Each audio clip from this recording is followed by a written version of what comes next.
Hello, and thank you for listening to Renewables, a podcast by BioStar, which aims to explore the current and future energy landscape in America.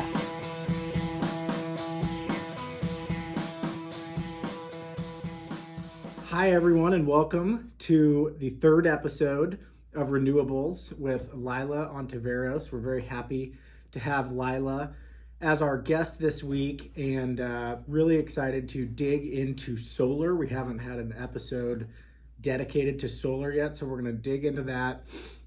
I want to brag on Freedom Solar for just a minute and give a little context. I was introduced to Freedom through some kind of business development partners, and we've looked at some deals with them, helping them place financing on the commercial side of their business.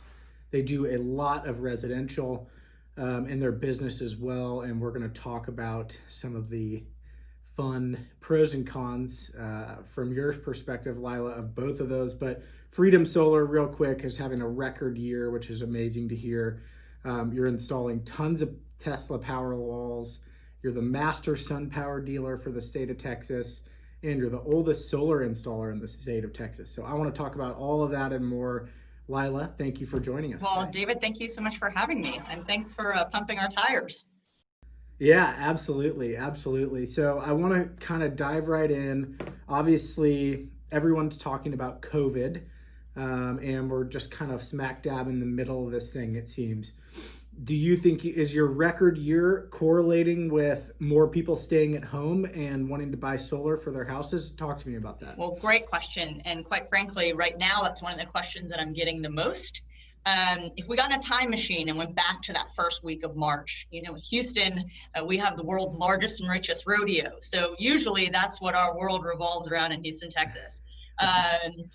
A few days into the rodeo was canceled, and when we knew they canceled the rodeo, well, everything was stopping. And so there was a lot of uncertainty with the PPP that came out, and quite frankly, we had no real idea what was going to happen. And so if you would have asked me then in mid-March what our month would have been like in April, I never would have believed you. Mm-hmm. So there are many, again, I get this question quite frequently. Wood Mac came to us and said, we're getting all this data. Please tell us some anecdotal stories of why we think that this is happening. So yes, people are in their houses, thinking about their houses. They are doing home improvement projects. I mean, my dad built something and he'd had all the materials for 15 years that he only did recently. I painted a bathroom, so it's the same thing. Oh, I've got all new closet systems in my house. It's very organized. I'm sure. So the average homeowner in Texas is using about 30% more electricity than they were this time last year. Wow. So we've got that, and things I didn't even think about. ConStreet had put out some data talking about how since COVID, we're using 20% more energy from our refrigerators, meaning we're home more. We're opening our refrigerators more, and worse, we're standing in front of them like teenagers. And ever since reading that, I have caught myself every single time, and I still do it. I am so guilty. And I'm bad. I leave it open sometimes while I grab something out and I'm thinking about it, and then I turn around and I've just left the refrigerator open. I'm terrible about that. I can relate. That's fun. So people are looking into it. We're always in uncertain times, but this is historically uncertain times, and being able to be your own power provider provides some certainty. That's a big part of it. We had a customer who called us last week, and we of course ask everyone, why are you looking into going solar? And 99 times out of 100, they'll say, to save money. Sometimes it's just to get off the grid. This woman said, I've got 3 kids home from college and they won't shut up about how I have to go solar. So it's a whole slew of factors, but people are home, they're thinking about their home, they're spending more money on their electricity, and they're not going places and wanting to just do some home improvement projects. Sure. I think also too, the instability of the grid and that becoming more. Yeah, and you mentioned there kind of becoming your own power provider, creating your own microgrid. So I want to jump into these Tesla Powerwalls.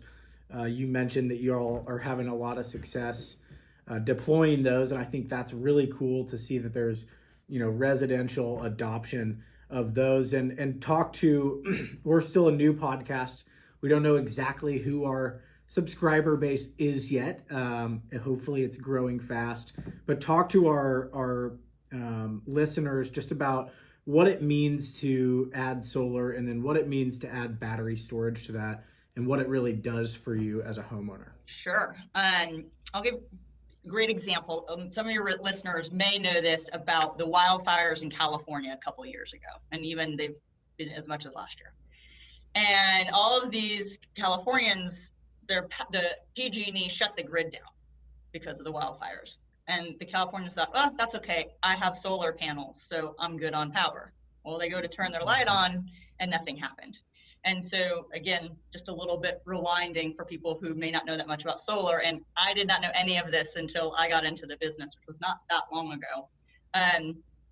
They're a great movie if you haven't seen it, or great books called The Current Wars. And it goes over DC power, which was George Westinghouse, which was deadly, and AC power, which was Edison. So there was this big fight between the two. So AC power is what comes out of your wall.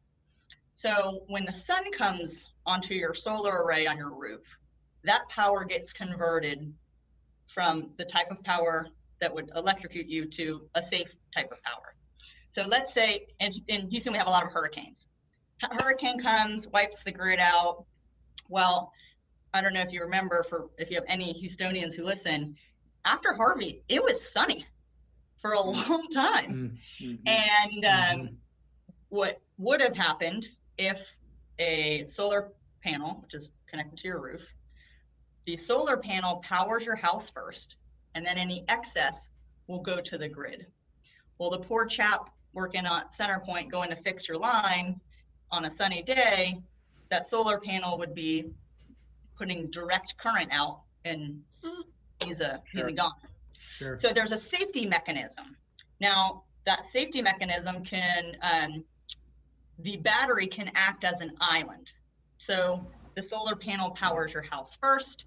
It then goes to your battery fills up. So you're using, let's use the hurricane example, or September, it's long days. Your solar array is powering your house, and then at night, you're pulling power from the battery. So I would say when the so Tesla Powerwall is who the batteries that we use. Even 2 years ago, I would have said in Houston, Texas, the majority of people who had Tesla batteries, Tesla Powerwalls, were either just huge Tesla super fans. Yep. We had a few red ones that were signed by Elon, and I've never seen people be so excited. Or two, someone that had a very bad Hurricane Harvey experience, and it was an insurance policy for them. Mm-hmm. So meaning they couldn't get a natural gas line for their generator. So I'm gonna never be in this situation again, yada, yada, yada. Post-COVID, that was not the case. So we sold more Powerwall batteries in those 2-month period after COVID than we did all of last year. Wow. And again, I think it just human behavior of wanting to have some certainty in your life. And I think those people, our Tesla Powerwall buyers now are not driving Tesla cars. Yeah. They're just looking for certainty and using that as an insurance policy.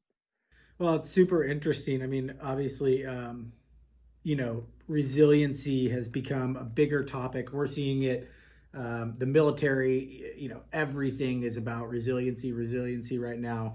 And it's so important because, as you mentioned earlier, the grid is fragile. It's old. It's out of date.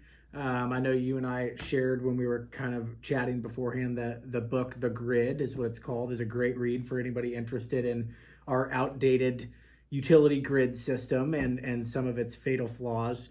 So yeah, it's a super interesting conversation, and the idea of being able to create and store your own power on site.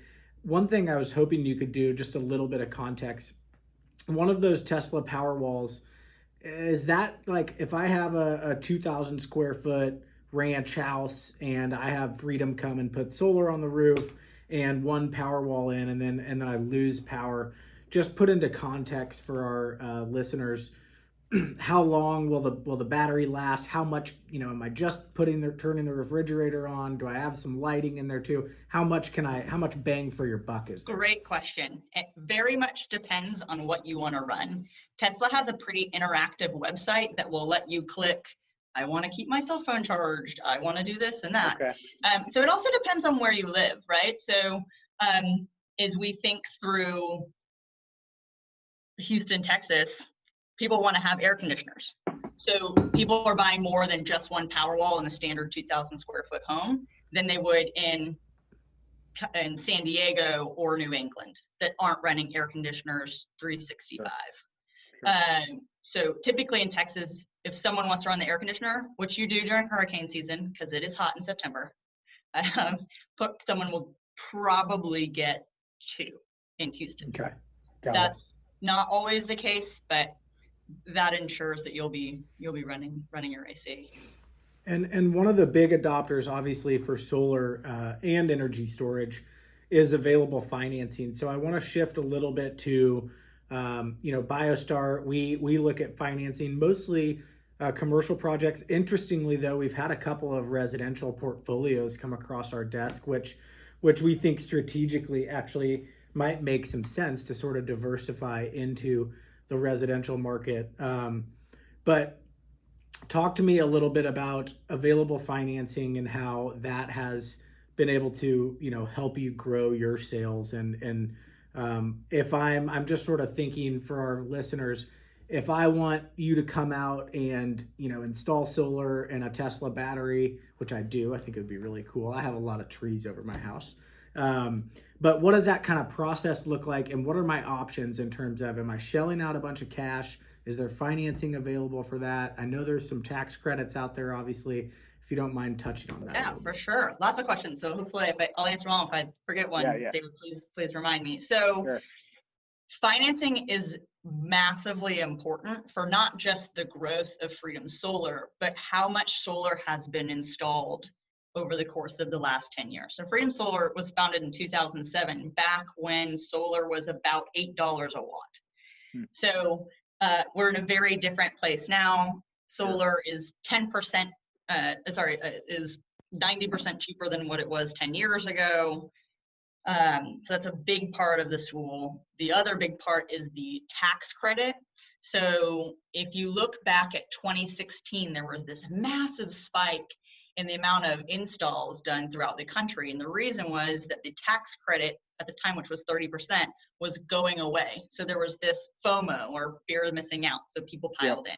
That got extended, but that's still ratcheting down. So people are still wanting to make sure that they get that federal tax credit, which right now is 26%. As of today, it will go down to 22% in January.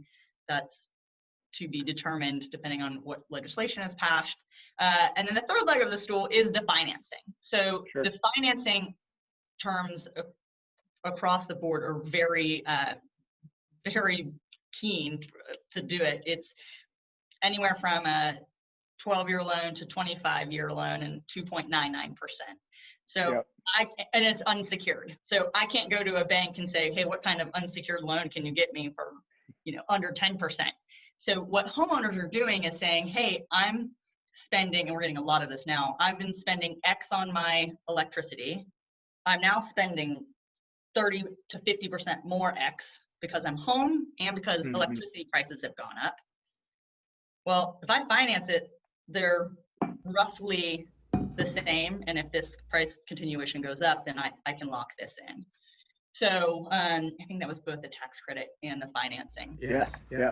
So very, very favorable terms coming. I have a Wall Street background, so I was shocked that this was that this type of financing was available to average homeowners. It was great. So let's shift there for a minute because you mentioned your background again. Tell me a little bit about your background. I know you're relatively new to the solar biz. How did you get here? And how did some of your experiences ultimately kind of help you land where you are? For sure. So I always joke that I've lived a lot of movies. So I did a decade I'm a native Houstonian, did a decade at Goldman Sachs in New York on the trading floor. So Yep. Pre-08, post-08, saw the whole thing, open outcry, very much like what you see in the movies. Then came back to my hometown, worked on a presidential campaign as finance director. So that was really awesome. Did some philanthropy afterwards, and then ended up back at a seat at a boutique investment firm where I still have a principal role there. But while I was there, I would watch all these companies come in and more private equity firms pitch us. We looked at 800 deals in 2018.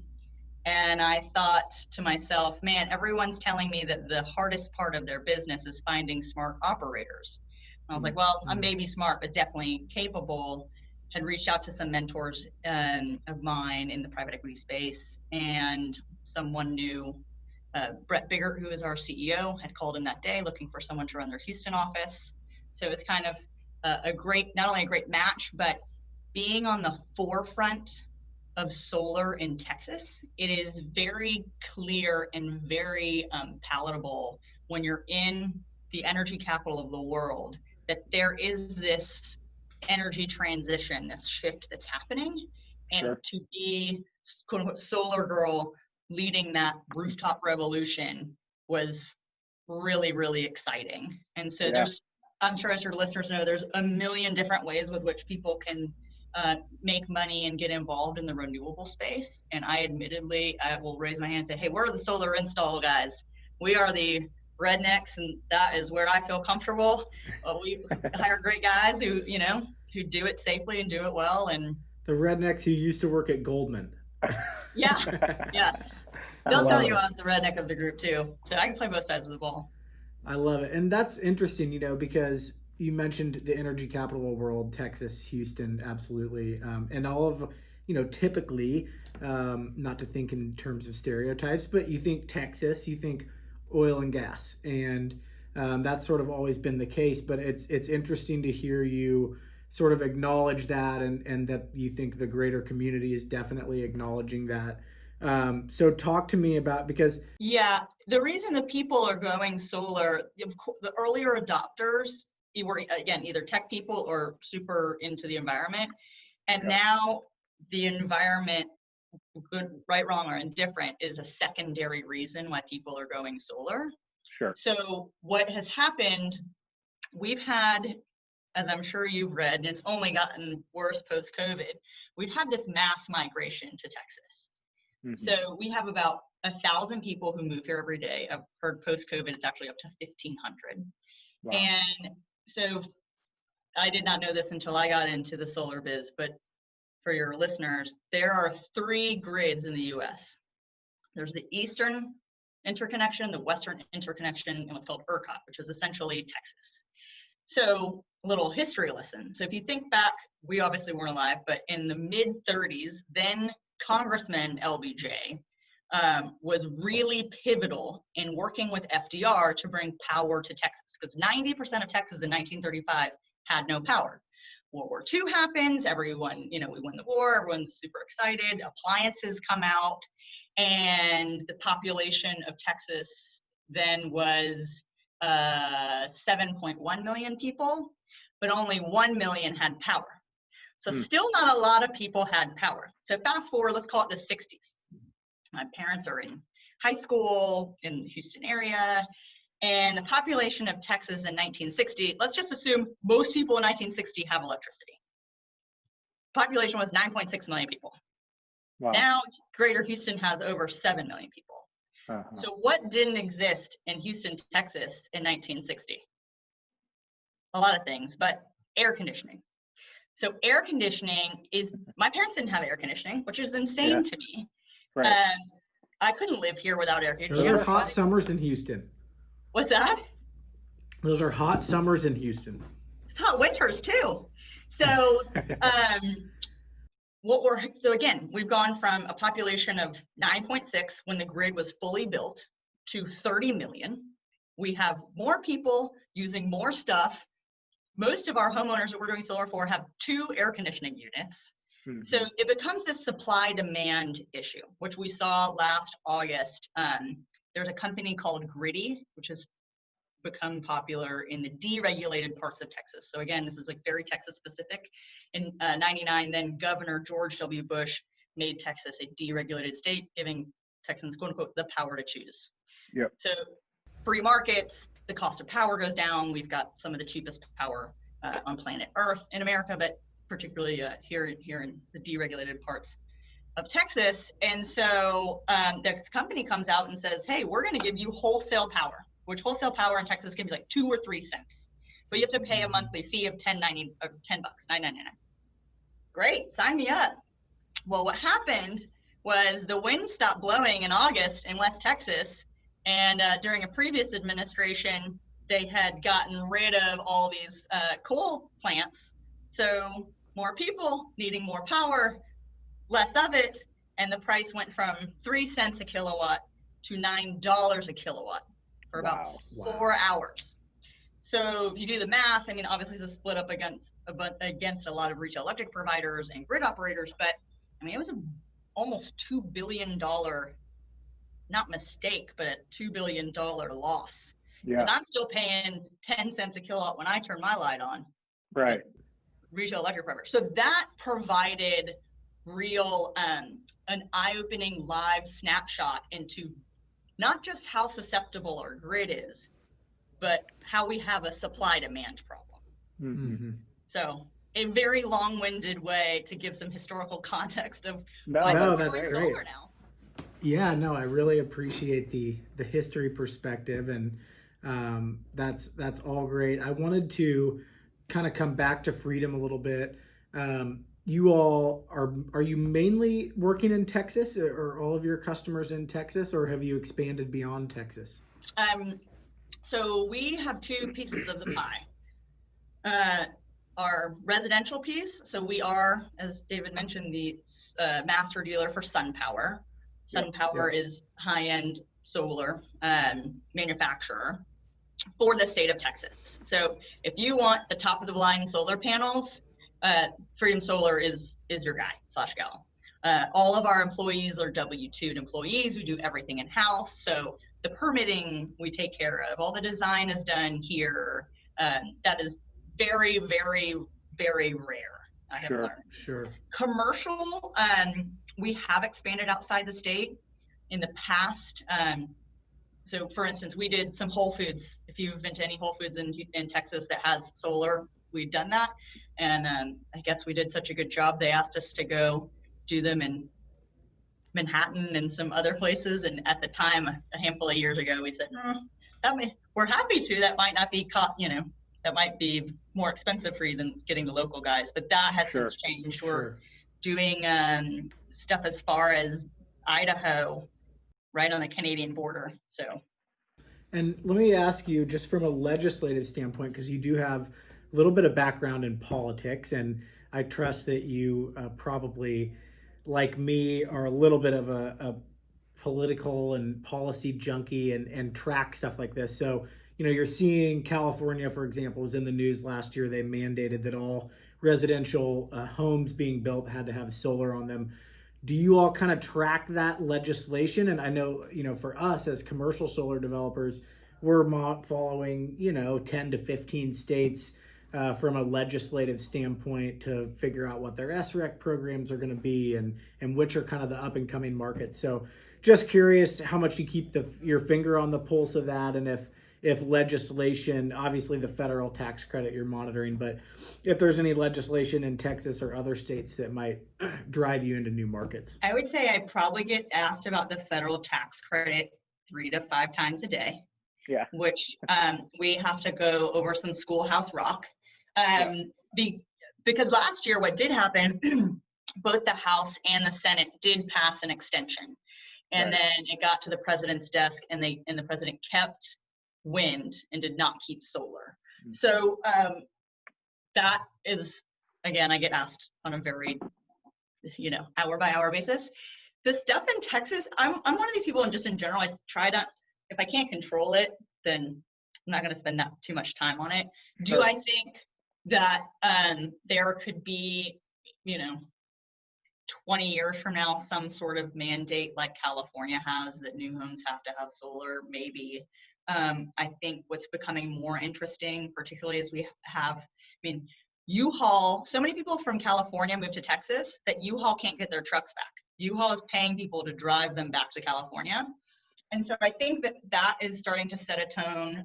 There's 4% market penetration of solar in Austin. And some of those home developers are in those newer neighborhoods. They have like starter packs on the home. Yeah. So the savvy real estate broker, if they get a house with a solar array on it, they will say, hey, David, you're looking at buying a home. Do you want a home without an electricity bill? Yeah, I do. So I think that Texas will probably be driven more by free markets than government regulation or a government mandate. But it's not something that it keeps me up at night by any means. Well, we're free market capitalists at BioStar, and I'm glad to hear that folks are doing, that you can actually adopt this and save money, and it's more than just patting yourself on the back and doing the right thing for the environment, but it's actually having an impact on Texans' lives and being able to save them real money that they can hopefully go plug back into the economy somewhere else or throw in a savings account. So, and it helps the grid also. Sure. And so just so you know, for a reminder, the Houston area has over 7 million people. If you and I, in a pre or post-COVID world, walked into a party with 100 people and said, hey, party person, do you have solar on your roof? We would get 99 no's, and that last person, there'd only be a 1 in 3 chance that they had solar on the roof. Yeah. So it's 0.35%. Virtually, the growth rate that we will see in Houston for solar is going to continue to be exponential. So if I went through some CenterPoint interconnection data, and if you look at all of the installs done in 2019 compared to 2018 to the beginning of when solar first started getting installed, more was sold in 2019 than all the other years put together. Wow. So we had 2.3x growth in Houston, and that's we Houstonians, not we Freedom Solar, between 2018 and 2019. We Freedom Solar have had 187% growth in Houston. So as more and more, the largest subset of home buyers are millennials, as they also care about the environment, that will start to be a thing that they look for on homes, which is why these home builders, this is the smart ones, are having it in the same way that, do you want a pool? Do you want? Sure. No, it's great. Yeah, and I've actually seen that too, kind of on the energy efficiency side of things, where, do you want the super efficient package with all LED lighting and whatnot? So I've seen that before. Really quickly, the last thing I kind of had on my list was battery pricing. We hopped around a little bit, but obviously on the commercial side of things, it still seems that batteries are kind of where solar panels were 6, 7, 8 years ago. Do you think that's true on the residential side of things? Is there a lot of efficiencies to be gained over the next few years? Very much so. So batteries, we are not bashful at all. They are expensive. Yeah. And I think it's become a big part of this energy transition plan. So there's a group in Houston, they're looking, again, this was pre-COVID, looking to bring 50 green tech companies to Houston. Of the 50, they wanted 25 of them to be batteries. Yeah. So there's your answer, right? I think there's going to continue to be a lot of innovation. Just so happens Tesla has one of the biggest balance sheets in the world right now, given where their stock price are. Right. So they're going to be able to innovate. It'll be interesting to see what happens as SpaceX and the Tesla, the automaker, and Tesla, the energy company, to see how those evolve. But it's super exciting. And I do figure out which ones are profitable, right? Exactly. You'd hope so if you're a shareholder. Yeah. So as it evolves, I do think we're at a point, it's still iPhone early days versus we are at an interesting point in solar panels. So if you think back when the iPhone first came out, same thing. Who bought it? Total tech nerds or really rich people. And they were very expensive. And the price started to come down. So same with solar. Price was very expensive, started to come down. But as the price of electricity has gone up for us, I mean, an iPhone now is more expensive than they were when they first came out. Right. So we're at this weird inflection point with electricity prices rising and the solar panel prices coming down, where we might not see it get cheaper. Right. No, it's super interesting. We submitted an offer today for a 3-cent PPA for 25 years, and it's only about a 2 megawatt system. So I hope it doesn't get any cheaper, else we won't be able to make any money. Yeah, but I don't think So. people think it's just like another electronic, like a TV was versus 10 years ago. Right. And I think we've already had that price drop as low as I think it's going to get. We've already seen our prices increase. Sure. I also saw today, I can't remember the manufacturer. Jinko, the 615s. The 615, yeah, 600 watt panel. Yeah, I read it this amazing. morning. And I thought, is this like the car show when the car show first happens? That like when is this going to be available? Right. But yeah, things will continue to evolve. At the moment, we have a 415 watt panel, which is the highest for residential, and so Pretty crazy. It's come a long ways. Well, Lila, any other final thoughts? Thank you so much for coming on. It's been a great conversation. my pleasure. We got a little history lesson in there. We got we got technical, got down in the weeds on solar. So I really appreciate that. And it sounds like you all have your work cut out for you this year and beyond to keep delivering clean, renewable energy to Houstonians who are cranking that AC. So I hope you all find a way to keep scaling your business and keep growing your success. Congratulations on your successes thus far, and thank you so much for being our guest today. It was my pleasure. Had a lot of fun. Thanks, David. Awesome. Thanks, Lila. Take care.